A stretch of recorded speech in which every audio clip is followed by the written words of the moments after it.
Welcome everybody. आज आपका फिर से स्वागत करते हैं एक न्यू पॉडकास्ट में। दिनेश सर के साथ आज फिर जुड़ चुके हैं। सर, कैसा लग रहा है आपको? मस्त बिंदास लग रहा है। आपके साथ जुड़ के हमेशा मस्त लगता है। बिल्कुल सर, मज़ा आ रहा है सर। मजा आज आवे। वेद और एस्ट्रोलॉजी का ज्ञान लेके अब मुझे ऐसा लग रहा है कि आपकी पोजीशन में जल्दी ले लूँगा अब आपसे ही सीख के। मैं तो चाहता हूँ सबको ही ले ले ये वाली पोजीशन। बिल्कुल मज़ा आएगा। आज और भी अच्छे अच्छे क्वेश्चंस तैयार करके लाया हूँ मैं, जो लोगों के भी बहुत सारे क्वेश्चंस होते हैं। होपफुली आज मज़ा आएगा इस पॉडकास्ट में। बिल्कुल बिल्कुल। चलिए सर, आगे बढ़ते हैं। तो पहला सवाल मेरा, जैसे आजकल बहुत सारे एस्ट्रोलॉजी ऐप है सर, सब लोग सब्सक्राइब करते हैं, जब वहाँ पे बहुत सारे एस्ट्रोलॉजर बैठे हुए हैं, तो उनसे कोई पूछता है कि जॉब कब मिलेगी, शादी कब होगी, बच्चे कब होंगे। तो आपको क्या लगता है कि अगर मैं किसी एस्ट्रोलॉजर के पास जा रहा हूँ तो मुझे क्या क्या सवाल सच में करने चाहिए उनसे, सही में, जो सही हो मेरी लाइफ के लिए? जो आपकी जीवन की जरूरत हो कि भी आज मुझे जीवन की जरूरत क्या है, कि भी मुझे जीवन की जरूरत है, मुझे बच्ची चाहिए या नहीं चाहिए या बच्ची चाहिए, तो मुझे किस प्रकार का, वो तो मुझे ही पता होगा ना। हाँ, तो जो आपकी नीड हो वो उनसे पूछनी चाहिए। लेकिन देखिए, ऐप पे आपको फिक्स्ड जानकारी होती है ना। जी। आपको जानकार अनुभवी एस्ट्रोलॉजर के पास में ही जाना चाहिए, ताकि वो आपको अच्छे से एक्सप्लेन कर सके कि वर्तमान समय ऐसा है तो ये वाली चीज़ अभी आप पा लोगे, या इतने दिन तक वेट करो, इस टाइम पे इस चीज़ को पाने के लिए सबसे बेटर टाइम है। अच्छा, तो आपके हिसाब से ऐप वाला चीज़ सही है कि नहीं? ऐप में तो बहुत आप हजारों ऐप है, हजारों ऐप में हजार तरह की वो प्रिडिक्शन आएगी, वो फिक्स नहीं होती है। वो सही होगी फिर एजुकेशन का मतलब क्या रहेगा? जी बिल्कुल। अगर मान लीजिए आप एक डॉक्टर बनने जा रहे हैं तो बुक तो आपको नेट पे भी मिल जाएगी, फिर टीचर का क्या लेना? सही बात। फिर टीचर का क्या लेने देना? टीचर का लेना देना तो तभी हो पाएगा ना, जब टीचर के आप सामने जाओगे तो जो टीचर बता पाएगा ना, वो शानदार एक्सप्लेन कर पाएगा कि कोई भी आपकी जो नीड है, आपको वर्तमान समय में बच्चे चाहिए, कि आपको जॉब चाहिए, कि आपको व्यापार करना चाहिए, कि किस तरह का करना चाहिए, जो भी एक्स वाई जेड आपकी जो जीवन की ज़रूरत है, उससे संबंधित आपको एस्ट्रोलॉजर के पास ही जाना चाहिए। नहीं कि ऐप पे तो हर तरह वो उससे तो भ्रांतियाँ फैल रही है, और कारण क्या है?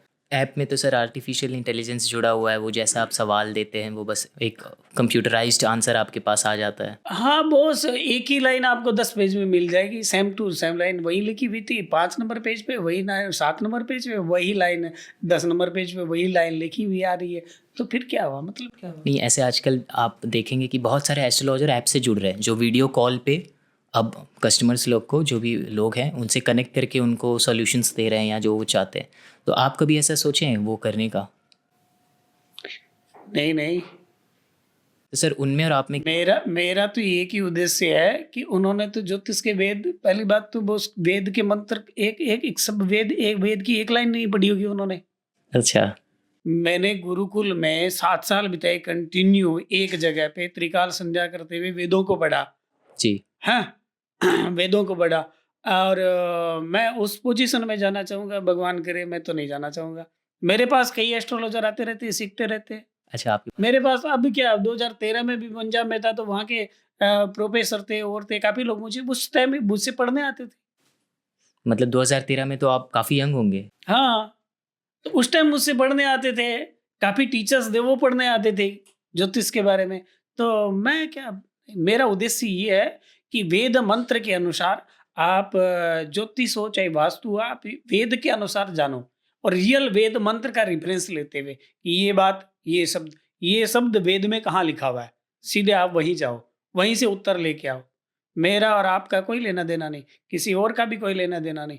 तब जाके एक नई क्रांति शुरू होगी, और मैं उस क्रांति को चाहता हूँ। बिल्कुल सर, बिल्कुल। तो मतलब आप प्रेफर करते हैं कि किसी अच्छे गुरु को पकड़े।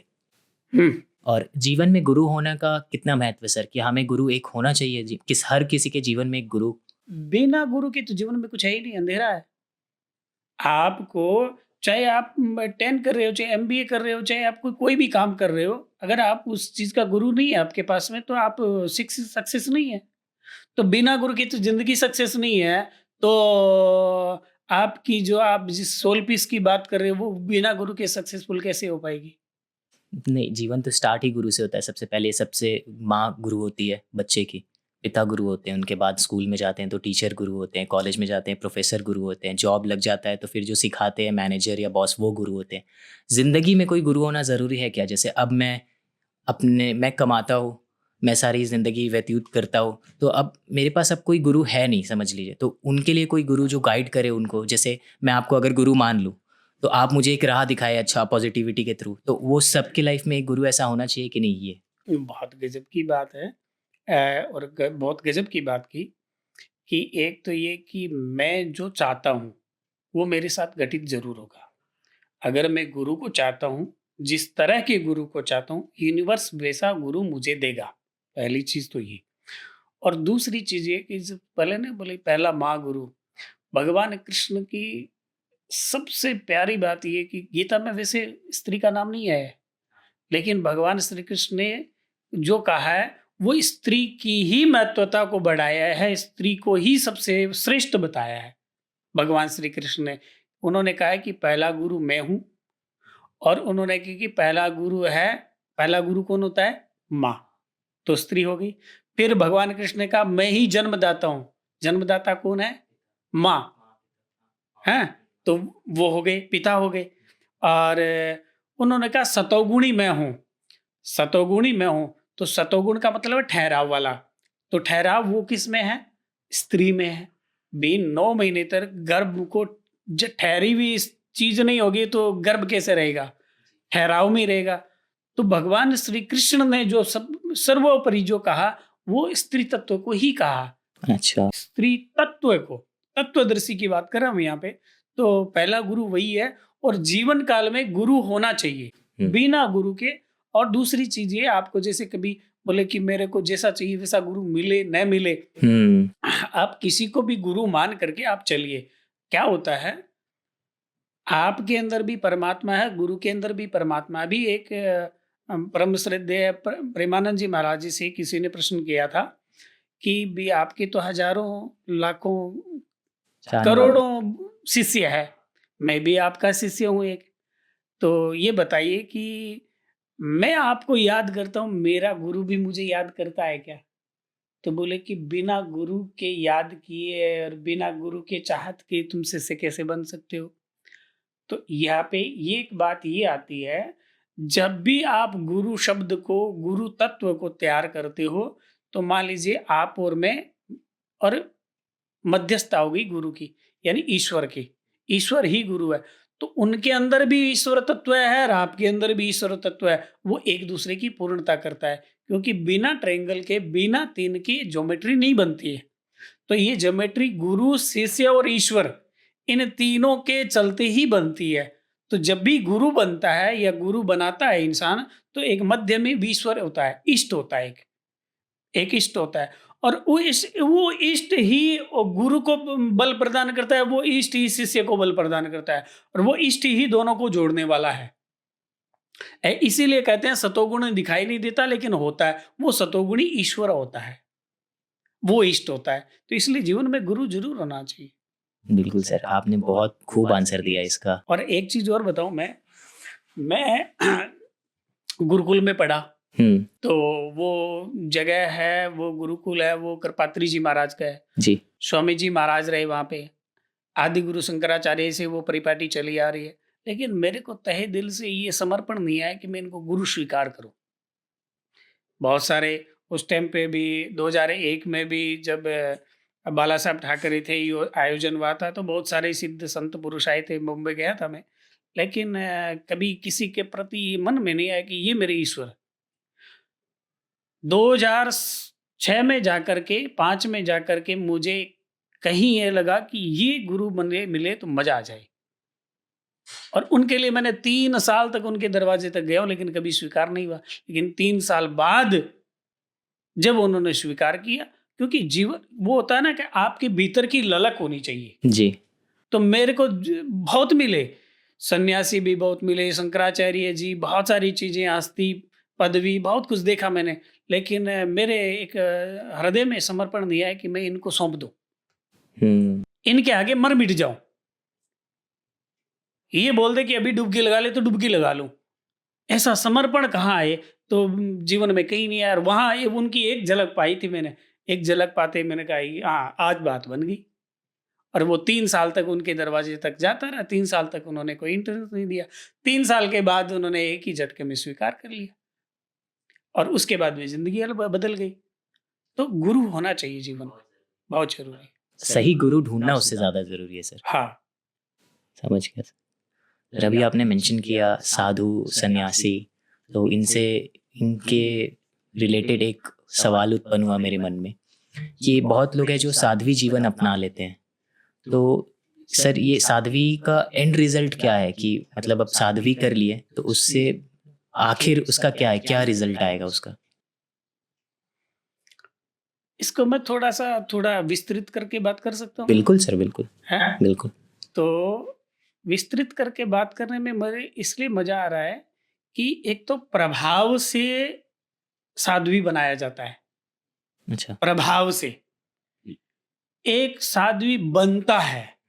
मैंने साध्वी तत्व को स्वीकार किया और एक बनाया गया। एक में किसी माहौल की प्रोत्साहन की वजह से मोटिवेट होकर के मैंने साध्वी ग्रहण कर लिया। तीनों बातें अलग हो गई। अब अगर आपने स्वीकार किया है तब तो श्रेष्ठ और उत्तमोत्तम गति होगी आपकी। अगर आपने किसी के प्रभाव में आकर के आपने अगर वो चीज ग्रहण कर ली है, आपको नरक बना देगी और आप जिस व्यवस्था में जाएंगे वो व्यवस्था को नरक बना देंगे आप। क्योंकि जो साध्वी है या त्याग का विषय है, वो त्याग का लगन होता है, मकर का लगन। और त्याग का लगन जो अगर इंसान को नहीं मिलता है तो वो जीवन में त्याग नहीं कर पाता है, वो त्याग नहीं कर पाता है। तो बिना त्याग के, बिना विरक्ति के, जो ईश्वर ही नहीं चाहता, आपके शरीर का ईश्वर ही नहीं चाहता, तो फिर आप कैसे जा पाओगे? इसलिए तो मैं कहता हूँ आप किसके लिए बने हो? भक्ति के लिए बने हो कि त्याग के लिए बने हो? इसको एक और एक्सप्लेन कर दूं? बिल्कुल सर। मेष और वृश्चिक लगन वाले जो हैं वो कर्म के लिए बने हैं और वृक और तुला लगन वाले भक्ति के लिए बने हैं। अब भक्ति वाले बच्चे होते हैं ना, वो ज्ञान वाली बातें नहीं सुन पाते जल्दी से।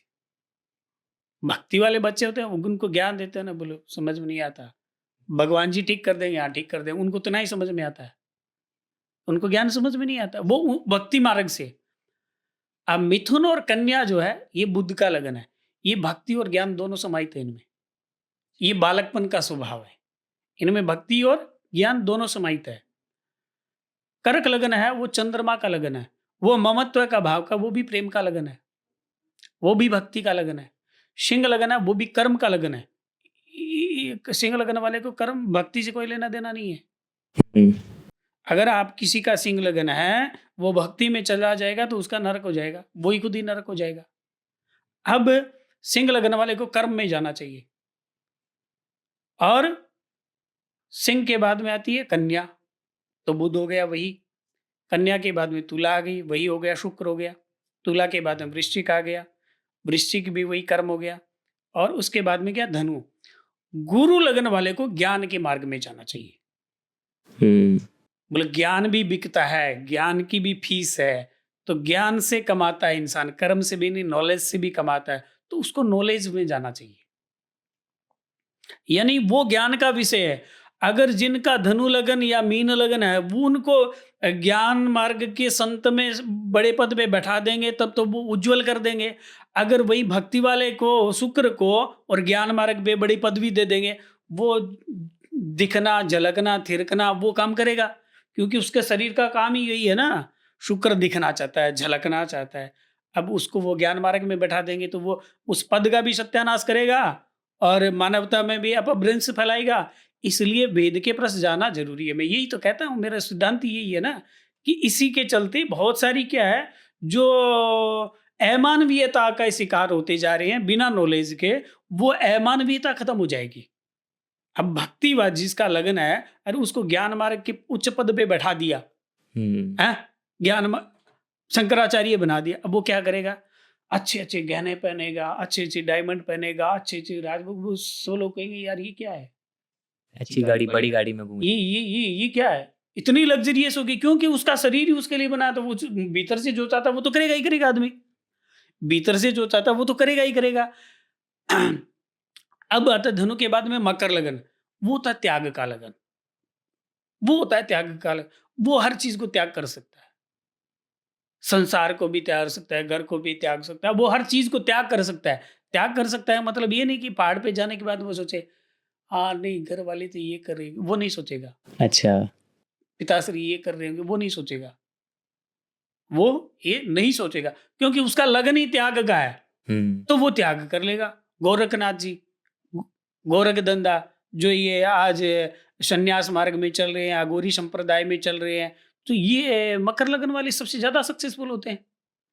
मकर लगन वाले यहाँ पे सबसे ज्यादा सक्सेसफुल होते हैं। और यहीं पे शुक्र लगन वालों को बैठा दो, अघोरी बीते हुए इतने सुंदर दिखेंगे कि पूछो मत, कि क्या बला आ गई है। और अघोरी का तो स्वरूप जो होता है यानी बालक जैसा, अघोर शब्द का जो तात्पर्य होता है उसके अनुसार। और वैसे देखे तो वो एकदम भस्म लगाए हुए, एकदम शांत चित्त। लेकिन वही शुक्र लगने वाला आएगा तो वो तो अघोरी, क्या क्या बताएं आपको, हीरोइन भी फैल लगेगी आपको, या हीरो भी फैल लगेगा उसके ग्लेज के सामने में। तो यूनिवर्स ने या वेद के सिद्धांत ने जैसे बताया वैसे चलिए, वैसे मैं हर बात को आप वहीं लाके वहीं ही ला अटका दूंगा। बिल्कुल। सर काफ़ी अच्छा जवाब मिला, समझ आया मुझे काफ़ी कुछ। सर आपने अघोरियों को मेंशन किया, तो ये अघोरियों का जो संप्रदाय है पूरा, तो काफ़ी पुराना है। तो मैंने उनकी बहुत सारी चीज़ें देखी है कि वो कैसे रहते हैं, रहन-सहन, खान-पान, तो वो मांस भी खा लेते हैं। तो एक तरीके से तो वो एक अच्छे डायरेक्शन में जा रहा है कि सारा चीज़ त्याग-व्याग दिए हैं, उनको कोई दुनियादारी से मतलब नहीं है। और दूसरी तरफ वो मांस को खाते हैं, तो ये समझ नहीं आता सर। देखिए सबको जाना समुद्र में ही है, लेकिन गंगा पूर्व से जाती है और यमुना पश्चिम से। पश्चिम से हाँ। तो आप भक्ति से जाइए, चाहे कर्म से जाइए, चाहे त्याग से जाइए। अब क्या है कि एक सिद्धांत बन चुके हैं, जो गुरु परंपरा के अनुसार में सिद्धांत बन चुके हैं। तो वो अघोरी संप्रदाय में जाते ही उनके जो नियम होते हैं 12 महीने तक, तो वो पहले 12 महीने तक तो वो 12 साल तक तो वो दीक्षा ही नहीं देते। अच्छा। इसीलिए जितने भी आपको बदनाम मिलेंगे ना, वो बिना शिष्य गुरुत्व वाले मिलेंगे, वो शिष्य नहीं बने हुए हैं। हुँ। किसी परंपरा में किसी परंपरा को डुबोया है ना, तो बिना गुरु परंपरा वाले ने डुबोया है। क्योंकि गुरु परंपरा में जाते ही उसके नियम फॉलो करने पड़ते हैं। नियम फॉलो करने से वो आदमी चेंज हो जाता है। अब जो आदमी 12 साल तक वेट करे कि मुझे गुरु मंत्र मिलेगा, वो 12 साल तक की उसकी जर्नी ऐसी हो जाएगी कि वो कुछ भी भूल जाएगा। हाँ। फिर वो बदनाम कैसे करेगा? फिर उसके अंदर एक दिव्यता ताकत आएगी कि नहीं आएगी? तभी तो आज अघोरी एक समय दिखते हैं, बाद बाकी कभी संसार में नहीं दिखते। हाँ, न भीख मांगते, न रोटी मांगते, न कपड़े मांगते। और बिल्कुल। कहाँ रहते हैं, न कोई मकान मांगते। बोलते हैं रोटी कपड़ा मकान तो ये तो जरूरत की चीजें हैं, लेकिन ये तो वो भी नहीं मांगते। तो इनके संप्रदाय में होता है कि आप है ना, जो संसार जो कर रहा है उसे अभिन्न करते हुए आप प्राप्त कर लो। तो देखिए आप अमृत पीने से भी ईश्वर को पा सकते हो और जहर पाने से भी आप ईश्वर को पा सकते हो। जी। लेकिन आप जहर पाने के लिए बने हो कि अमृत पाने के लिए बने हो? आप क्या चीज से आप ईश्वर को पा सकते हो? तो अघोर संप्रदाय तो बहुत शानदार संप्रदाय है। और हमारे लिए तो आज के टाइम में बात करें तो हिंदुत्व तो की रक्षा करने वाली सबसे बड़ी सेना है। बिल्कुल। मैं हमें तो उनको सल्यूट करना चाहिए। मैंने बहुत सारे वीडियोज़ देखे हैं जहाँ अघोरी जितने हैं बहुत सारे, वो साधना कर रहे होते हैं और भारी बर्फ़बारी हो रही है और वो बर्फ़ में बिना किसी वस्त्र के बैठे हुए हैं उसी पोज़ीशन पे और साधना कर रहे हैं। तो उनके अंदर ये शक्ति कहाँ से आती है? जैसे हम लोग तो सर पूरा पहन के भी जाएँगे तो भी हम लोग ठंड में मर जाएँगे। उनकी जब 12 के साल के बाद गुरु मंत्र दिया जाता है ना, तब सबसे पहले उनका वीर्य खत्म होने वाली चीजें तोड़ दी जाती है। तो शरीर में उनकी ऊर्जा जो होती है ना, ऊर्जा वो जबरदस्त और लाजवाब होती है। अच्छा। उनको न ठंड लगेगी न गर्मी लगेगी। भी शरीर की ऊर्जा क्या है? धातु। और धातु उनका कभी गिरेगा नहीं। तो उनके अंदर ताकत होगी कि नहीं होगी? और एनर्जी को कोई ठंडा और गर्मी लगेगा? जवान जो छोरा लड़का होता है 7 8 9 साल का, उसको न ठंड लगती है न गर्मी लगती है। वो धूप में भी खेलता रहता है, ठंड में भी खेलता रहता है। जी। बड़े बुजुर्ग ही कहते हैं ठंडा लग जाएगा, वो नहीं कहता मुझे ठंडा लग जाएगा। क्यों? कि उसके अंदर वो ऊर्जा होती है। तो उस संप्रदाय में जाने से उस तरह की क्रियाएं हो जाती है, तो उनके अंदर वो तेज बढ़ जाता है और उनको आनंद भी आने लगता है, तो वो उस आनंद में जीने लगते हैं। काफ़ी सही सर। अब इन्हीं तांत्रिकों और अघोरियों की बात चल रही है, तो बहुत एक वास्ट टॉपिक है तांत्रिक विद्या।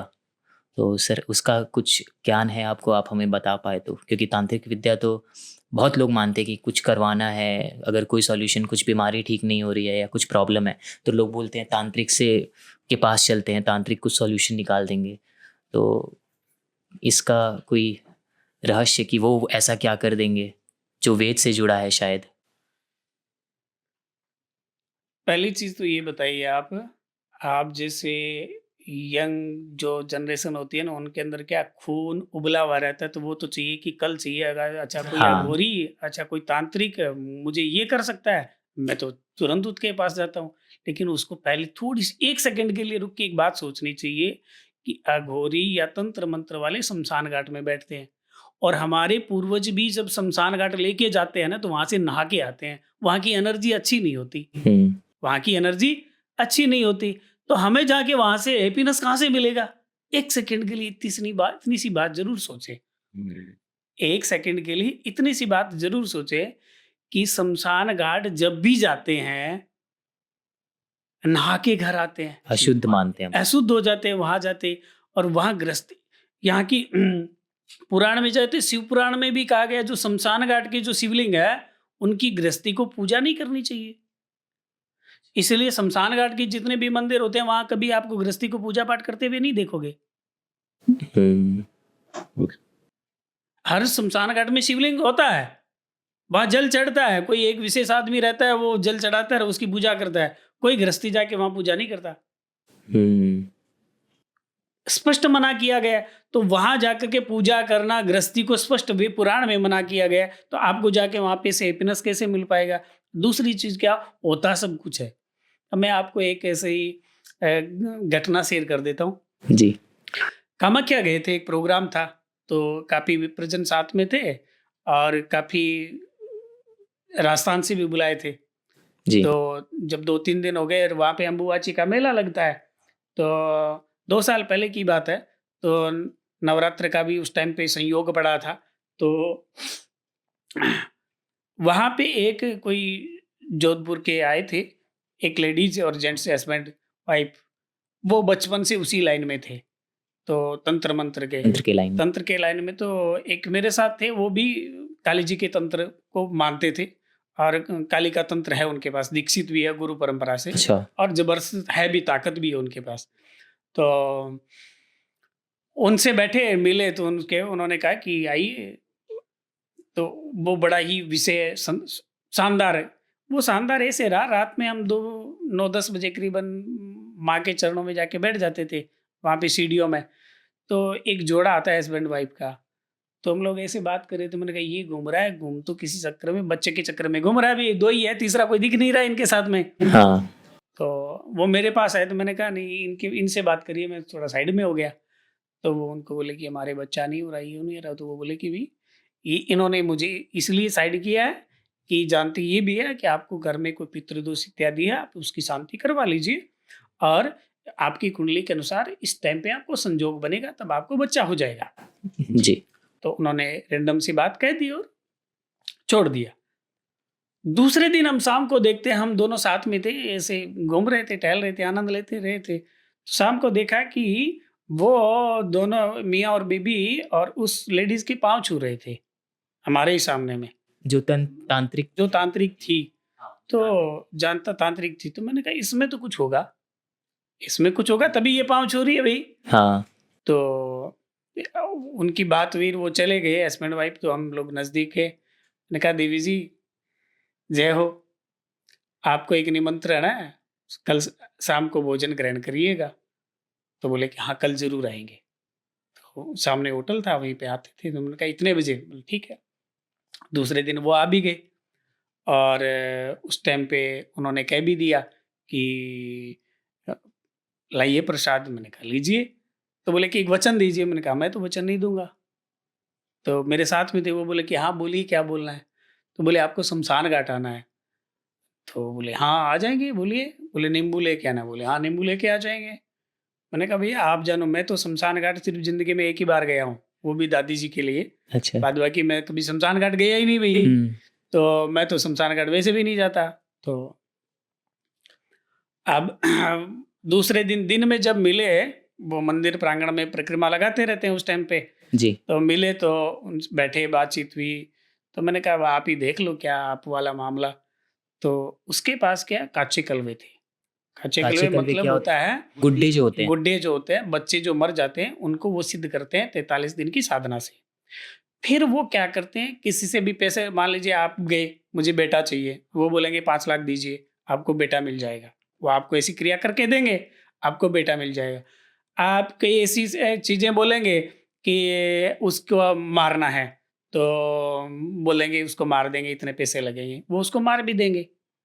हालाँकि हर चीज़ की एक, हर गोली की भी एक ताकत होती है, उनके पास भी एक ताकत है, लेकिन वो बहुत वर्क करती है, बहुत वर्क करती है।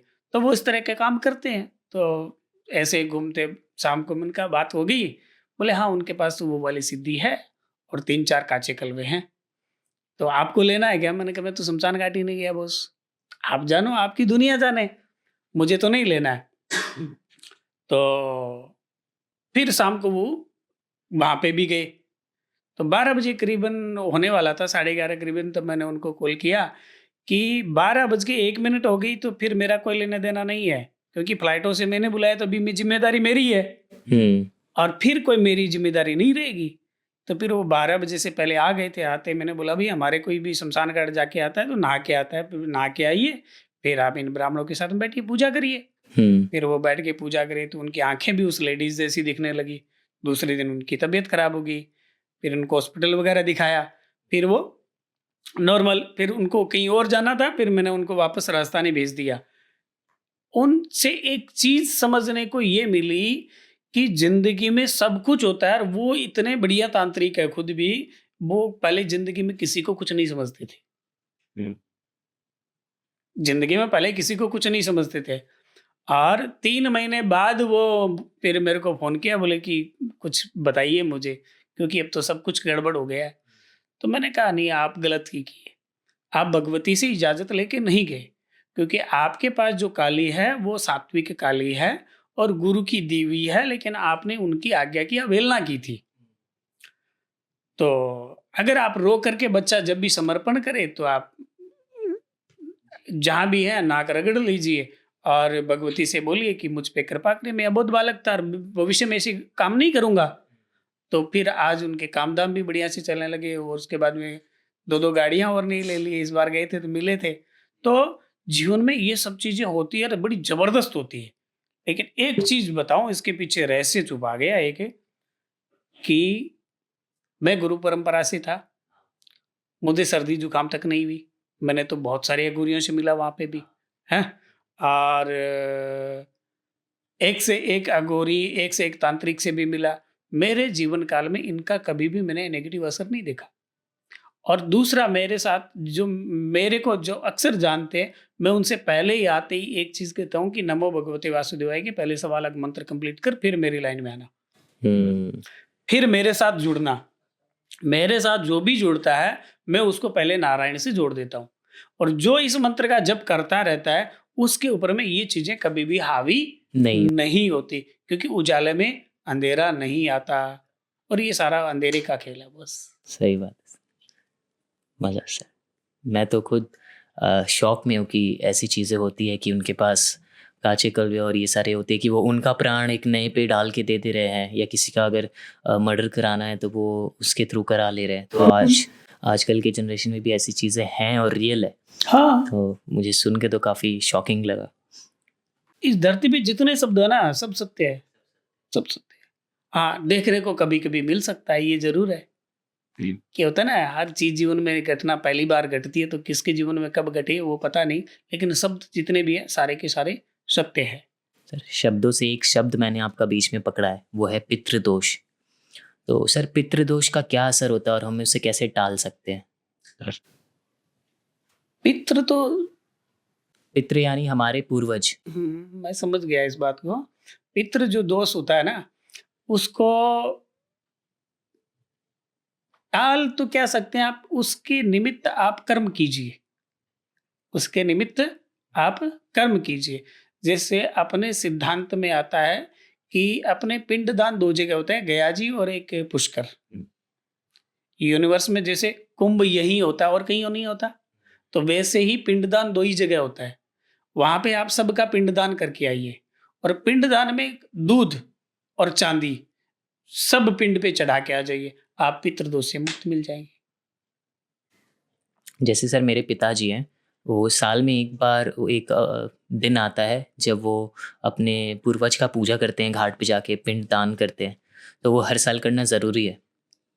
आप जितना करोगे उतना बढ़िया रहेगा, क्योंकि ये सनातन की परंपरा है ना, ये सनातन की परंपरा है। दृश्य और अदृश्य दोनों की महत्वता है यहाँ पे, दृश्य और अदृश्य दोनों की महत्वता है। तो आप जितना करेंगे उतने आप खिलते जाएंगे।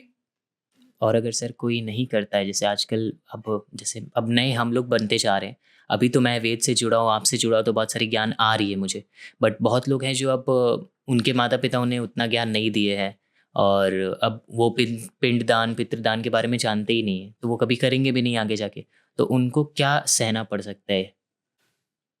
उनको पहली चीज तो है कि सबसे बड़ा ईश्वर का नाम होता है नमो भगवते वासुदेवाय का जप करना चाहिए। तो उनके जीवन के सारे पूजा पाठ जितने भी है वो होती जाएगी स्वतः, क्योंकि युग निर्माण होता है वो हर समय अलग अलग सिद्धांत से होता है। हर समय सतयुग नहीं रहता, तो हर समय की एक अपनी अपनी अपॉर्चुनिटी होती है और वो इंसान वैसे करता रहता है।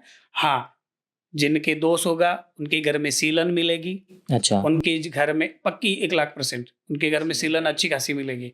उनके घर में जमीन की टुकड़ियां हैं वो उखड़ी भी मिलेगी, यानी फर्श क्रैक मिलेगा ही मिलेगा।